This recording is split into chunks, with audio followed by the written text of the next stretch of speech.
Welcome back to Community Matters. We've talked with Brant Spesshardt about steps to living debt-free and financial planning. Now he's back to walk us further down the road to a great financial future. And Brant, I'm probably close to the end of that road, and that's where I am. And if only I had this information way back then. So for those of you watching this morning, this is such tremendous advice. I hope you take it to heart.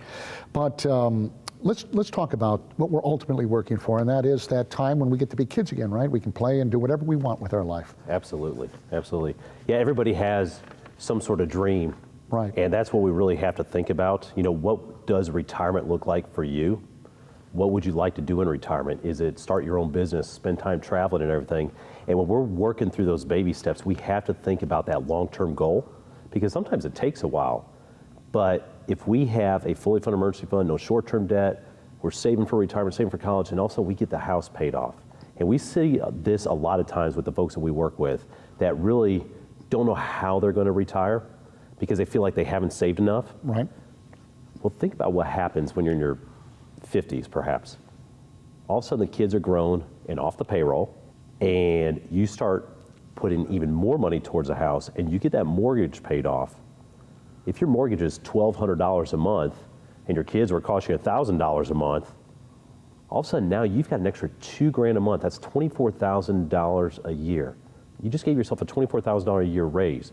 If you're 55 and you plan on retiring at 65, that's $250,000 you're going to be saving extra above what you've already been put into your retirement account. So what we do at that point, that's basically step 7, the build, wealth, and give. And a lot of us want to be generous when we get in that position. So we really want to be we want to help others, we want to be generous and give more, but we go back to our retirement accounts, because when it's all said and done, it's not just what you earn that matters, but it's what you keep that matters. And we want to be tax smart with what we do. So at that point, we see a lot of times where people just start maxing out traditional or Roth IRAs. Right. But then they also start maxing out their workplace retirement plans. And if somebody's 50 or older, they're allowed to put a significant amount of money into their retirement plan at work, in addition to possibly doing an IRA or Roth on the side. If for a married couple, you can really put away a lot of money at that point. You know, it seems from the beginning of these steps that it's impossible. You look at your home, you look at how much you actually owe on the house, you go, how am I going to do this?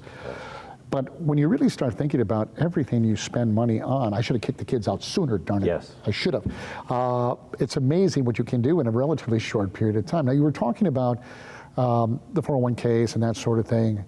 You'll say you're one of those individuals at this point. What should you be doing with this money? Are there other plans that they ought to be looking at? And as far as investment, you were talking about 15%. Well, this easily gets you there and then some. Right. Yeah, at that point, basically, the 15% goes out the window. It's really then trying to define, well, when do I want to retire? And what do I want to spend in retirement? Because if you know what you want to spend, we can calculate how much you need in your nest egg and how much you then need to start saving on a monthly basis to hit that goal. And 401ks at work, IRAs on the side, you want to take advantage of those first, because they are tax sheltered. Sometimes employers may even throw some free money in there from a match or profit sharing. But if you're maxing this out, sometimes then it's just, hey, I'm going to have a regular investment account with my spouse, and we're just going to start putting extra money in there. And that could sometimes be the even earlier retirement dollars to avoid penalties and taxes at that point.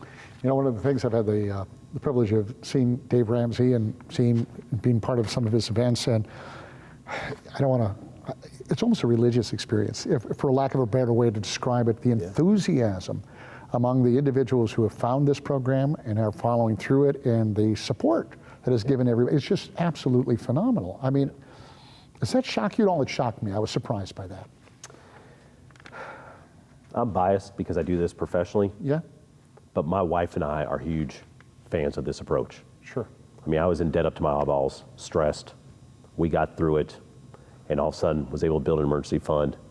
And that just transforms how you feel about money. And then when you start saving, you know, I've got friends that love to talk about this. I mean, I love what we do for a living because we get to talk to clients all day long that a lot of them are Ramsey fans or followers. Sure. Or have taken his class. Yeah, it's a good experience, and people need hope. You're actually, we talk about this a lot, you know, about freedom and liberty and all of that. But you really are, and I think you even mentioned it, you're enslaved to, the financial institutions, the mortgage people, because they're taking, because your income is also time away from your life. So to actually be free of that is just an amazing experience. For the folks who are going, yeah, this sounds great. What's the first step now? What do they do? How do they contact you? How do they become a part of this plan?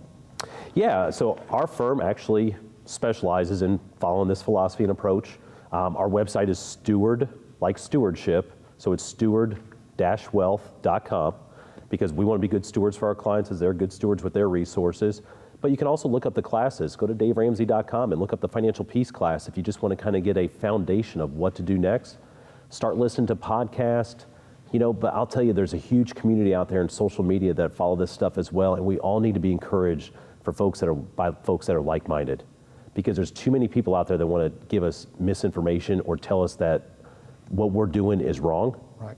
And you don't need to listen to those folks because they don't know what they're talking about.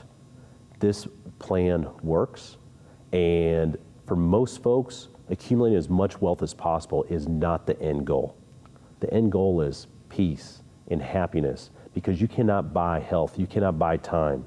You can have all the money in the world, but if you're miserable at the job you do, that's not good. There's too many people that don't like their job, but if they had their house paid for, emergency funds, retirement savings, they'd be in the position to do what they want to do at that point. Yeah, peace of mind is everything. It's priceless. Yep. What a pleasure meeting you. I love the idea. I hope people will get a hold of you soon, because it's wonderful, folks. And thank you for sticking around with us, and thank you for watching. We hope you've enjoyed today's show. If you have any questions or would like to know more, visit our website at raleighcw.com and myrdctv.com. And I'm Bill LeMay. Thank you for watching Community Matters, and we'll see you next week.